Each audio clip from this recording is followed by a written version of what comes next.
नमस्कार, मैं हूं दीपाली राणा। आप देख रहे हैं सीएनबीसी आवाज। आपके तमाम स्टॉक स्पेसिफिक सवाल इस शो में हम शामिल करेंगे अगले आधे घंटे में। कोई भी सवाल आपके पास है, ट्रेडिंग पोजीशंस हैं, इन्वेस्टमेंट पोजीशंस हैं, हर किस्म की क्वेरीज को आप शामिल करवा सकते हैं इस शो में। नोट कीजिए तरीका कैसे आप पार्टिसिपेट कर सकते हैं।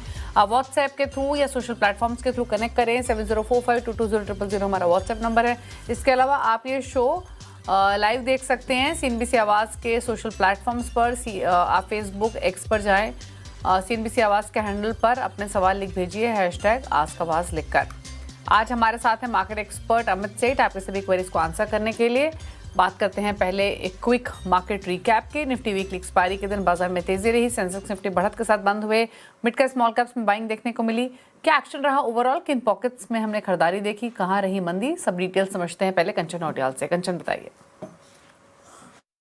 तो देखिए, हफ्ते का दूसरा कारोबारी दिन आज के सत्र में काफी ज्यादा जो वॉलेटिलिटी है हमें मार्केट के अंदर देखने को मिली है। लेकिन अच्छी बात यह है कि बाजार आखिरी तक आते आते रिकवर होते हुए बंद हुआ है। स्क्रीन पे आप देख ही रहे होंगे जैसे कि निफ्टी बैंक में करीबन 1% की बढ़त देखने को मिली है। वही हाल निफ्टी का मिड कैप, स्मॉल कैप और साथ में सेंसेक्स में भी लगभग 1% की जो तेजी है वो देखने को मिली है।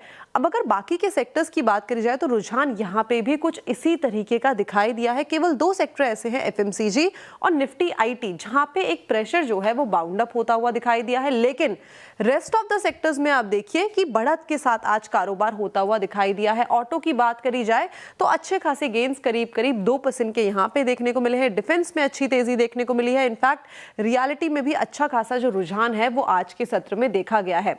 आइए बात करते हैं कि स्टॉक स्पेसिफिक एक्शन किस तरीके का रहा है। निफ्टी में इटर्नल में काफी अच्छी खासी तेजी देखने को मिली है। यहाँ पे ब्लॉक्स भी हुए हैं काफी सारे। और इनफैक्ट यहाँ पे अगर हम बात करें जेएम फाइनेंशियल की तो रिपोर्ट भी आई है जहाँ पे इटर्नल के कंपैरिजन में जो स्विगी है वो थोड़ा सा दबाव में बताया गया है। इटर्नल को इन्होंने अपनी जो टॉप प्रायोरिटी पिक है वो माना है।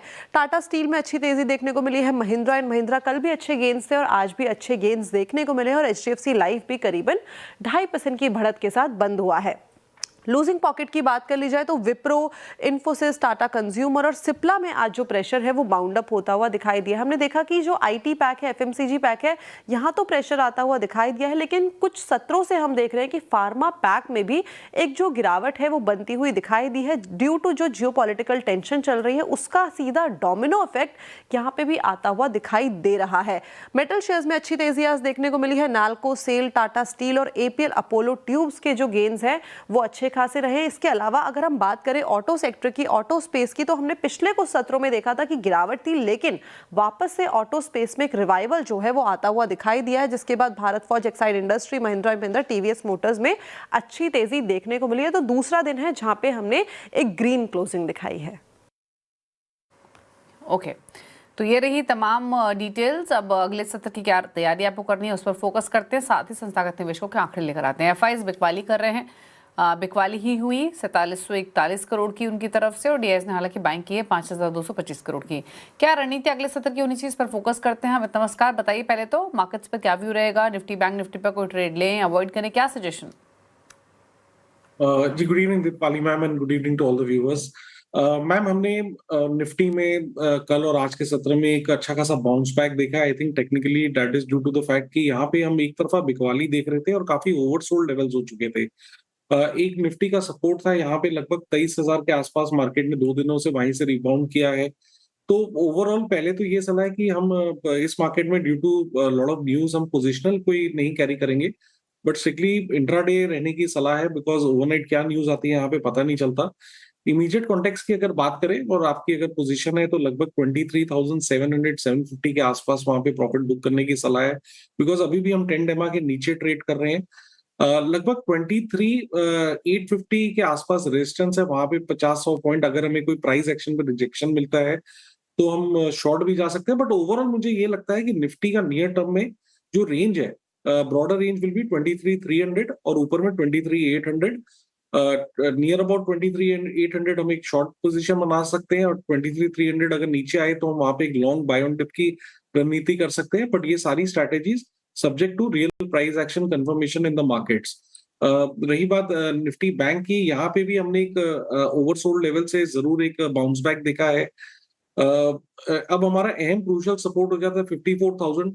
कल के सत्र में लगता है कि थोड़ा सा ये बाउंस बैक और सस्टेन करेगा टुवर्ड्स 55,500 56,000। वहां पे अगर हमारी एग्जिस्टिंग पोजीशन है तो मुनाफा मान सकते हैं। ओके, स्टॉक स्पेसिफिक स्ट्रैटेजी क्या रहेगी? जी देखिए, मेटल्स में टाटा स्टील में एक हम अच्छा रिवर्सल देख रहे हैं। टाटा स्टील ने वीकली सपोर्ट जोन से रिवर्सल दिखाया है। फिबोनाची सपोर्ट भी है 61.8 का, और इस पूरी गिरावट ने टाटा स्टील का स्ट्रक्चर इंटैक्ट है, इसने 200 एमआ वॉयलेट नहीं किया था। तो यहाँ पे 200 तक के टारगेट्स इंट्राडे के बनते हैं, 193 का स्टॉप लॉस लेके चले। ओके, चलिए बात करते हैं व्यूअर्स से। पहले व्यूअर हमारे साथ मौजूद हैं प्रभाकर, मुंबई से सवाल पूछने के लिए। प्रभाकर नमस्कार, बताइए क्या सवाल है आपका? मैडम नमस्कार, मेरे पास अदानी ग्रीन है, ग्रीन। ओके, किस स्तर की आपकी खरीदारी अदानी ग्रीन में, और आपका होराइजन क्या है? मैडम होराइजन तो बहुत हो गया, 8 महीना हो गया लगभग है। अभी क्या उसमें है, 8 महीने से निकल लेने का है। 8 महीने से ऑलरेडी होल्ड कर रहे हैं, बट अब जानना चाहते हैं कि रखें, अभी कुछ फायदा हो सकता हो तो, अदरवाइज निकल जाएं। 211 रुपए का नुकसान फिलहाल अदानी ग्रीन में 1080 पर इन्होंने खरीदा है। जी देखिए, अगर अडानी ग्रीन की हम बात करें तो ओवरऑल स्ट्रक्चर यहाँ पे नेगेटिव ही है। क्यों नेगेटिव है? क्योंकि ये 200 एमआ के नीचे ट्रेड कर रहा है, और इनफैक्ट सारे नियर टर्म मूविंग एवरेजेस के भी नीचे ट्रेड कर रहा है। रिसेंटली यहाँ पे जो पुल बैक आया था in the month of Feb, उसने लगभग 1030 के लेवल पे रेजिस्टेंस लिया, जहां पे हमारा 200 एमआ प्लेस था। आज के सत्र में भी हमें ये लगता है देख के कि यहाँ पे उछाल पे निकलने की सलाह है, जहां भी इनका लॉस कम हो। बट इन द मीनवाइल एक स्टॉप लॉस आप लगा के रखिए लगभग 845 रुपए का। ओके, 845 के स्टॉप लॉस के साथ होल्ड करें। पीके लोधी फिरोजाबाद से हमारे साथ कनेक्टेड हैं। सर नमस्कार, बताएं अपना सवाल। नमस्कार मैम, ये मेरे पास बजाज हाउसिंग के 500 शेयर्स हैं, 262 पे। इसमें क्या करें? ये काफी दिन हो गया, 6 महीने से अप्रॉक्सी हो गया है। इसमें क्या करें, इसके लिए समझ में नहीं आ रहा है। ओके, नुकसान तो काफी है, आधा हो चुका है इनके भाव से, तो 162 की बाइंग है। क्या करना चाहिए अमित बजाज हाउसिंग फाइनेंस में? जी देखिए, स्ट्रक्चर तो वीक है। कंटिन्यूअसली यहाँ पे लोअर लो लोअर हाइज बन रहे हैं, और कंटिन्यूअसली यहाँ पे एक ड्रैग आ रहा है। इनफैक्ट जब 100 का लेवल टूटा था तो काफी यहाँ पे गिरावट आई, लगभग 20% वहां से और चला गया। लेकिन क्योंकि एक नया इशू है, ऑलमोस्ट 80 रुपीज का इनका लॉस है, स्टॉप लॉस लगाया नहीं। अब ये जगह नहीं है कि जहाँ पे मैं कहूँ कि यहाँ पे लॉस बुक कर लें। क्वालिटी ग्रुप है, क्वालिटी कंपनी है, बट टेक्निकली ओवरसोल्ड है, बाउंस आ सकता है। मेरे ख्याल से थोड़ा सा पेशेंटली इस पे वेट करें, और लगभग 76 रुपीज का स्टॉप लॉस लगा के रखें, और इसे पेशेंटली होल्ड करें। ओके, बात करते हैं रवि पटेल से, अहमदाबाद से कनेक्टेड है हमारे साथ सवाल पूछने के लिए। रवि नमस्कार, बताइए क्या सवाल है आपका? नमस्कार मैम, मेरे पास मैम CDSL का 700 क्वांटिटी है 1720 की। ओके, तो अब आपका नजरिया क्या है इसमें? लॉन्ग टर्म के लिए मैंने लिया है, लेकिन अभी तो क्या है कि दिन भर दिन वो नीचे ही आ रहा है। पूछ लेते हैं, नुकसान तो हो रहा है, 500 सवा 500 रुपए का नुकसान काफी होता है। आपका वैसे नजरिया क्या है स्टॉक में? लॉन्ग टर्म है मैम, जब तक समझो कि मेरा बाइंग प्राइस नहीं आवे तब तक रखना चाहिए ऐसा। ओके, हेलो, क्या करना चाहिए इनको? बाइंग प्राइस तक होल्ड कर सकते हैं, नुकसान है, क्वांटिटी भी बड़ी है, लगभग 700 शेयर CDSL के। क्या सजेशन अमित आपकी तरफ से? जी देखिए, पहले तो हम टेक्निकल स्ट्रक्चर की बात करते हैं। इररिस्पेक्टिव ऑफ इस पोजीशन, स्ट्रक्चर वीक है। स्टॉक में continuously lower low lower highs बन रहे हैं, स्टॉप लॉस इन्होंने लगाया नहीं, और एक अच्छा खासा ड्रैग है यहाँ पे। लेकिन हैविंग सेड दैट, इसका वीकली सपोर्ट आता है लगभग 1130 के आसपास। जब तक 1130 इंटैक्ट है, देयर इज अ चांस, क्योंकि वीकली सपोर्ट है, यहाँ से बाउंस भी कर सकता है लॉन्ग टर्म के लिए। लेकिन ये चीज का ख्याल रखिएगा कि अगर 1130 टूटता है कोई भी कारणवश, तो यहाँ पे दिक्कतें बहुत ज्यादा बढ़ सकती हैं। आप होल्ड करें, अच्छे सपोर्ट जोन पे है, बट 1130 का स्टॉप लॉस को अवॉइड मत करिएगा। ओके, नीरज से बात करेंगे, गुरुग्राम से कनेक्टेड है हमारे साथ सवाल पूछने के लिए। नीरज नमस्कार, बताइए क्या सवाल है आपका? नमस्कार मैडम, मैंने IRADA लिया था लास्ट 1 ईयर, मैंने लास्ट ईयर ही लिया था, and it was like all time high. मैंने लिया था 282 पे, एंड दैट इज 100 यूनिट। तो मुझे ऐसा जल्दी नहीं बेचने का, I can wait for another 2 to 3 years। तो क्या बोलेंगे आप? रख सकते हैं, लेकिन नुकसान काफी है ऑलरेडी, क्योंकि इन्होंने ऊपर लिया 282 पर, 100 शेयर 165 रुपए का नुकसान है। क्या सलाह आयरेडा में? जी देखिए, यहाँ पे भी स्ट्रक्चर वीक है। ये 2024 का बुल मार्केट का स्टॉक था, उसके बाद एक कंटिन्यूअस करेक्शन देख रहे हैं। लगभग 2024 में स्टॉक ने हाई बनाया था अराउंड 300 रुपीज का, और वहां से ऑलमोस्ट 1/3 हो गया है। रिसेंटली अगर स्ट्रक्चर की बात करें तो एक इसका इंपॉर्टेंट सपोर्ट जोन लगभग 122 के आसपास था, स्टॉक ने वो भी ब्रेक कर दिया है। अगला सपोर्ट यहाँ पे लगभग 96 रुपीज के आसपास आता है। स्टॉक जिस हिसाब से गिरावट और जिस हिसाब से प्रेशर है, अगर बहुत जल्दी 122 123 नहीं रिगेन करता है तो मेरे ख्याल से 96 97 तक के भी हम लेवल्स देख सकते हैं। स्टॉप लॉस इन्होंने लगाया नहीं, तो बहुत मुश्किल है कहना कि इतना बड़ा लॉस ये बुक करें। बट ओवरऑल अगर ऑनेस्ट रिप्लाई लें तो स्ट्रक्चर वीक है, टाइम लगेगा इनका प्राइस आने में, आएगा कि नहीं आएगा वो भी नहीं कह सकते। But overall structure is weak. अगर होल्ड करना है तो आप एक स्टॉप लॉस यहाँ पे लगा के रखें। मेरे हिसाब से वीकली चार्ट्स में थोड़ा सा डीप है, 97 का है। जहां आपने इतना लॉस देखा, आप 97 का स्टॉप लॉस लगाएं और इसे होल्ड करें। बट कोई भी उछाल में जहां आपका लॉस कम हो, कोई भी कारणवश, यहाँ से निकलने की कोशिश करें। ठीक है, बात करते हैं रोहित से। अगले व्यूअर हमारे साथ कनेक्टेड है प्रयागराज से। रोहित नमस्कार। मैम नमस्ते मैम, गुड इवनिंग मैम।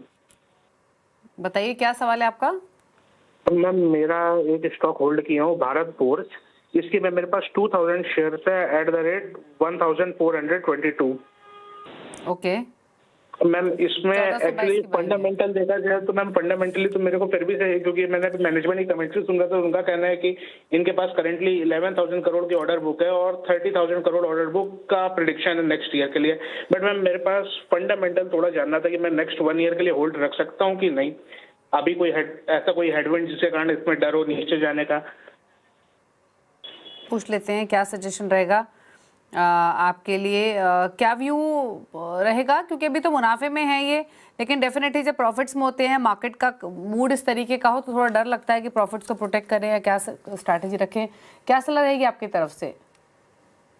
जी देखिए, भारत फौज होल्ड करने की सलाह है। भारत फौज का इनफैक्ट स्ट्रक्चर काफी पॉजिटिव है। रिसेंटली पुल बैक जरूर आया है इसमें, बट ओवरऑल स्ट्रक्चर काफी पॉजिटिव है। आज के सत्र में भी हमने देखा कि भारत फौज ने एक रिबाउंड दिया है, हाई लो का स्ट्रक्चर इंटैक्ट है। इनफैक्ट जो आज का पुल बैक आया है वो 50 डेमा से आया है, तो होल्ड करने की यहाँ पे सलाह है। कोई दिक्कत नहीं नजर आ रही चार्ट्स में। स्टॉप लॉस आप यहाँ पे लगभग लगा के रखे 1680 रुपीज का। ओके, बात करते हैं अब शिवाजी से, भुवनेश्वर से कनेक्टेड है हमारे साथ। शिवाजी नमस्कार, बताएं क्या सवाल है आपका? नमस्कार मैम, हमारे पास मैम 1850 शेयर है बैंक ऑफ महाराष्ट्र का। क्या करने का मैडम इसमें? आपका नजरिया क्या है सर, कितना समय रख सकते हैं? निवेश है आपका? रख सकते हैं मैडम, रख सकते हैं मैडम, जैसा एडवाइस होगा रख भी सकते हैं, और ये भी कर सकते हैं, एवरेज भी कर सकते हैं। क्या करना चाहिए? बैंक ऑफ महाराष्ट्र 70 की बाइंग है, 62 पर बंद हुआ। जी देखिए, ये स्टॉक रिसेंटली काफी अच्छा खासा आउट परफॉर्म कर रहा था। इनफैक्ट सारे के सारे पीएसयू बैंक्स भी अच्छा खासा आउट परफॉर्म कर रहे थे। लेकिन जो पिछले कुछ दिनों में हमने बाजार में सेलिंग देखी है ड्यू टू जियोपॉलिटिकल सिचुएशन, तो ये सारे पीएसयू बैंक्स में एक अच्छा खासा करेक्शन आ गया है। बैंक ऑफ महाराष्ट्र की अगर हम पर्टिकुलरली बात करें तो इसमें भी हमने ऑलमोस्ट 78 का हाई देखा था और अब 62 के प्राइस देख रहे हैं। सपोर्ट की बात करें तो तगड़ा सपोर्ट 200 डेमा लगभग 60 के आसपास आता है। तो ₹1 का फिल्टर लेके जब तक 59 प्रोटेक्टेड है इसका, आप इसे होल्ड करें 59 रुपीज के स्टॉप लॉस लगा के। ओके, बात करते हैं अब हमारे साथ अगले व्यूअर स्वरूप कुमार मौजूद है अहमदाबाद से। कुमार साहब नमस्कार, बताएं क्या सवाल आपका? दीपाली जी नमस्कार, मेरे पास टाटा पावर के 100 शेयर्स है और तो आगे क्वांटिटी बढ़ाए, होल्ड करे, एग्जिट करे, क्या करे, मैं जानना चाहता हूँ। ओके, क्या सलाह रहेगी? टाटा पावर 228 के बाइंग है, मुनाफे में है ऑल दो, बट प्रॉफिट को प्रोटेक्ट करें तो स्टॉप लॉस कहाँ लगाएं, होल्ड रखें तो टारगेट क्या हो सकता है, क्या सलाह? जी देखिए, सारे के सारे पावर स्टॉक्स में हम अच्छा ट्रैक्शन देख रहे हैं, इंक्लूडिंग टाटा पावर। यहाँ पे भी स्ट्रक्चर काफी पॉजिटिव है। स्टॉक एक बेस बना के आ रहा है। डेफिनेटली इसका रेजिस्टेंस लगभग 420 के आसपास आता है, वो क्रॉस करेगा तो हम और भी पॉजिटिव ट्रैक्शन देखेंगे। लेकिन इन द मीनवाइल, क्योंकि ओवरऑल स्ट्रक्चर पॉजिटिव है, हमें यहाँ पे एक लास्ट स्विंग है, लगभग 384 का स्टॉप लॉस लगाना है और इसे होल्ड करना है। ओके, बात करते हैं आशुतोष से, हरिद्वार से कनेक्टेड है हमारे साथ। आशुतोष नमस्कार, बताइए अपना सवाल। जी मैम नमस्कार। मैंने कोचिन शिपयार्ड से मैम 63 शेयर ले रखे हैं 2725 के रेट पे, और लगभग मैम 1.5 साल के आसपास हो गया है और अभी काफ़ी लॉस है, 50% लॉस में चल रहा हूँ, लेकिन मैं होल्ड कर सकता हूँ। अगर ये उम्मीद करता हूँ कि 1-1.5 साल तक भी रोक सकता हूँ, क्या ये उठने की उम्मीद है इसकी? हाँ, रख सकते हैं 1-1.5 साल, बट उम्मीद है कुछ रिकवरी की। आधा हो गया इनके भाव से तो ऑलमोस्ट। क्या करना चाहिए? कोचिन शिपयार्ड में 2725 की बाइंग है। जी देखिए, दिक्कतें तो काफी हैं इसके स्ट्रक्चर में। कंटिन्यूअसली लोअर लो लोअर हाइस बन रहे हैं, 200 एमआ के नीचे ट्रेड कर रहा है। कोई भी उछाल आता है तो वो सस्टेन नहीं हो रहा है, और अगला सपोर्ट लगभग हमारा 1285 के आसपास है। तो डेली स्ट्रक्चर तो काफी खराब है। लेकिन ऑलमोस्ट इन्हें 50% का एक लंबा चौड़ा लॉस हो गया। स्टॉप लॉस इन्होंने लगाया नहीं, तो थोड़ा सा डिफिकल्ट है मेरे लिए बोलना कि आप लॉस बुक कर लें। उनकी सिल्वर लाइनिंग है इसकी, वीकली सपोर्ट यहाँ पे आता है लगभग 1285-1300 के आसपास। जब तक वो इंटैक्ट है देन प्रोबेबली थोड़ा साइडवेज रह सकता है, थोड़ा कंसोलिडेट कर सकता है। 1285 टूटेगा तो दिक्कतें और बढ़ सकती है। तो जहां आपने इतना लॉस देखा है, आप एक 1285 का स्टॉप लॉस लगाएं और इसे पेशेंटली होल्ड करें। फिलहाल यहाँ पे ट्रेंड डाउनवर्ड ही है। ओके, तो ये रही सलाह आपके लिए कोचिन शिपयार्ड पर। अब 2725 के आसपास क्लोजिंग बाइंग है इनकी, और एक 1285 का स्टॉप लॉस के साथ आप होल्ड करके चल सकते हैं। तो ये तो रही राय। अब इसी के साथ एक ब्रेक के लिए भी रुक रहे हैं। जब लौटेंगे तो कुछ और व्यूअर्स से करेंगे कनेक्ट, देंगे आपके सवालों पर भी हमारे एक्सपर्ट की राय। जल्द वापस आते हैं छोटे से ब्रेक के बाद।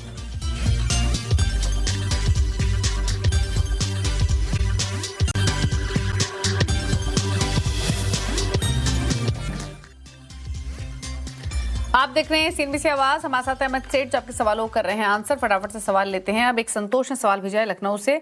सवाल है इनका अशोक लीलैंड पर, और इन्होंने जो बाइंग की है अशोक लीलैंड में 194 पर बाइंग की है उन्होंने, और लगभग 100 शेयर्स हैं। क्या करना चाहिए इस पोजीशन में, क्या राय रहेगी? जी देखिए, ऑटो क्षेत्र रिसेंटली आउट परफॉर्म कर रहा था, फिर यहाँ पे एक पुल बैक आया, और आज अगर हम ऑटो इंडेक्स देखें तो वो अपने सपोर्ट से उसने एक रिवर्सल दिखाया, इंक्लूडिंग अशोक लीलैंड। तो हमारा जो स्विंग लो आता है that comes to around 169 rupees. तो अशोक लीलैंड में आपको 169 का स्टॉप लॉस लगाना है और अपनी पोजीशन को होल्ड करना है। क्वेश्चन लेते हैं। सिद्धार्थ का सवाल भेजा है अहमदाबाद से, और 407 की बाइंग है कोटक महिंद्रा बैंक में। 3000 शेयर्स हैं जो डिटेल्स उन्होंने शेयर की हैं, बट फिलहाल 32 रुपए नीचे इनके भाव से। क्या करना चाहिए? जी देखिए, ये स्टॉक में भी एक अच्छा खासा करेक्शन देखा, लेकिन अब हम देख रहे हैं कि वीकली गैप सपोर्ट से ये रिवर्सल दिखा रहा है। तो इन दैट केस यहाँ पे भी जो हमारा स्विंग लो आता है लगभग 364 के आसपास, आपको 364 का स्टॉप लॉस लगाना है और इसे होल्ड करना है। बट ये समझ के चलिएगा कि 385 एक रेजिस्टेंस है, 385 के ऊपर सस्टेन करता है तब वहां पे हम नेक्स्ट मूव देखेंगे। ओके, तो ये राय रही आपके लिए इस स्टॉक पर। बात करते हैं कुछ और व्यूअर्स से। एक सवाल और लेते हैं। वरुण ने एक सवाल भेजा है दिल्ली से। जियो फाइनेंशियल सर्विसेज में इनकी पोजीशन है 301 रुपए की, 650 शेयर्स हैं। इन्फोसिस 1428 की बाइंग है, यहाँ 130 शेयर्स हैं। डिस्क्लोजर देते हैं जियो फाइनेंशियल, सीएनबीसी आवाज, नेटवर्क 18, पेरेंट सेम है यानी रिलायंस इंडस्ट्रीज। बताइए क्या राय रहेगी दोनों शेयर्स पर? जी देखिए, जियो फाइनेंशियल तो होल्ड करने की सलाह है, ऑल्दो ये स्टॉक एक डाउन ट्रेंड में रहा है। लेकिन अब चार्ट्स में हमें एक प्राइस और आरएसआई का डाइवर्जेंस नजर आ रहा है। ये स्टॉक अगर 241 के ऊपर निकलता है तो इसके लिए पॉजिटिव होगा। प्राइस आरएसआई में डाइवर्जेंस है तो होल्ड करने की सलाह है फॉर अ टेक्निकल बाउंस। 227 का स्टॉप लॉस हमें यहाँ लगाना है और इसे होल्ड करना है। रही बात आईटी क्षेत्र से इन्फोसिस की, देखिए काफी ओवरसोल्ड स्ट्रक्चर है, बट स्ट्रक्चर यहाँ अभी भी नेगेटिव है। कोई यहाँ पे अभी साइन ऑफ ऐसा नहीं लग रहा है देख के कि यहाँ पे कोई साइन ऑफ स्टेबिलिटी है या कोई बॉटम बना है। बीच बीच में उछाल जरूर आता रहेगा बिकॉज ये ओवरसोल्ड है, बट हम देख रहे हैं कि कोई भी उछाल यहाँ पे सस्टेन नहीं हो रहा है। तो अगर आपको आपकी पोजीशन में लॉस है तो कोई भी बाउंस है जहां पे आपका लॉस कम हो, आप यहाँ से निकलने की कोशिश करें। ओके, संतोष का सवाल है एक, और ये सवाल इन्होंने टाटानगर से भेजा है त्रिवेणी इंजीनियरिंग पर। 495 खरीदारी है, बड़ी क्वांटिटी है, 7260 स्टॉक्स इन्होंने लिए हुए हैं त्रिवेणी के। क्या सजेशन रहेगा इनके लिए 495 की बाइंग के हिसाब से? फिलहाल 158 रुपए के नुकसान में। जी देखिए, ये स्टॉक में भी दम नहीं है, साइडवेज है और मतलब मैं कहूंगा एक रेंज में है। नीचे में अगर हम देखें तो 330 का इसका सपोर्ट लगभग 320 के आसपास आता है और ऊपर रेजिस्टेंस है 420। तो यहाँ तो अगर 320 टूटेगा तो दिक्कतें बढ़ेंगी और पॉजिटिव ट्रैक्शन तभी आएगा जब ये 415 के ऊपर निकले। तो बेसिकली एक रेंज बाउंड स्टॉक है, 100 रुपए के दायरे में एक लंबे अरसे से ट्रेड कर रहा है ऑलमोस्ट। अब अगर lower end of the band में आ गया तो फिर यहाँ लॉस ना बुक करें, बट ये ख्याल रखें कि 320 टूटेगा तो दिक्कतें बढ़ेंगी। 320 का स्टॉप लॉस लगा के होल्ड करें, उछाल में जहां भी लॉस कम हो निकलने की कोशिश करें। ओके, बात करते हैं जयंत के। इन्होंने सवाल भेजा है बिहार से। 2 स्टॉक्स इन्होंने खरीदे हुए, एक तो सिप्ला इनके पास है 1333 की बाइंग है, दूसरा एसबीआई है या 1087 की बाइंग है। सिप्ला में 10 शेयर्स हैं, एसबीआई में 29 शेयर्स खरीदे हुए हैं। दोनों में इनको क्या सलाह रहेगी? थोड़ा थोड़ा नुकसान हो रहा है इनको, लगभग 50 रुपए का नुकसान सिप्ला में और एसबीआई में 22-23 रुपए का नुकसान। क्या करें? जी देखिए, सिप्ला में दिक्कत ये है कि जहां का पूरा फार्मा क्षेत्र एक अच्छा परफॉर्मेंस देख रहा है, उसमें चाहे हम टोरेंट फार्मा की बात करें या औरों की बात करें या फिर for that matter Sun Pharma, जहाँ पे लुपिन हाई लोज बन रहे हैं। ये स्टॉक रिवर्स ट्रैजेक्टरी में चल रहा है, यहाँ पे कंटिन्यूअसली लोअर हाइज बन रहे हैं, 200 डेमा के नीचे है, 10 और 20 डेमा भी क्रॉस नहीं कर पा रहा है। तो यहाँ पे देखिए जी, प्राइस और आरएसआई में एक डाइवर्जेंस बना है, बाउंस आ सकता है, लेकिन वो बाउंस को आप यूज करें अपना लॉस कट करने के लिए और यहां से निकलने के लिए। बात करेंगे महेश की। सवाल भेजा है छतरपुर से। टाटा पावर पर 419 की बाइंग है, 50 शेयर्स, इनके भाव के आसपास ये स्टॉक, क्या करना चाहिए? जी देखिए, टाटा पावर जैसे हमने इस शो में डिस्कस किया, यहाँ स्ट्रक्चर पॉजिटिव है। जब स्टॉक 420 के ऊपर निकलेगा तो हम और भी वहां पे रेजिस्टेंस है और भी ज्यादा पॉजिटिव ट्रैक्शन देखेंगे। इन द मीनवाइल आप एक 387 रुपीज का स्टॉप लॉस लगाएं और इसे होल्ड करें। ओके, तो ये रही सलाह आपके लिए टाटा पावर पर 400 के आसपास ट्रेड करते हुए। सवाल इतने लेंगे, कोई क्लोजिंग कमेंट रहेगा आपकी तरफ से? जी, जितने भी स्टॉक्स डिस्कस हुए हैं इनमें मेरी कोई पर्सनल पोजीशन नहीं है।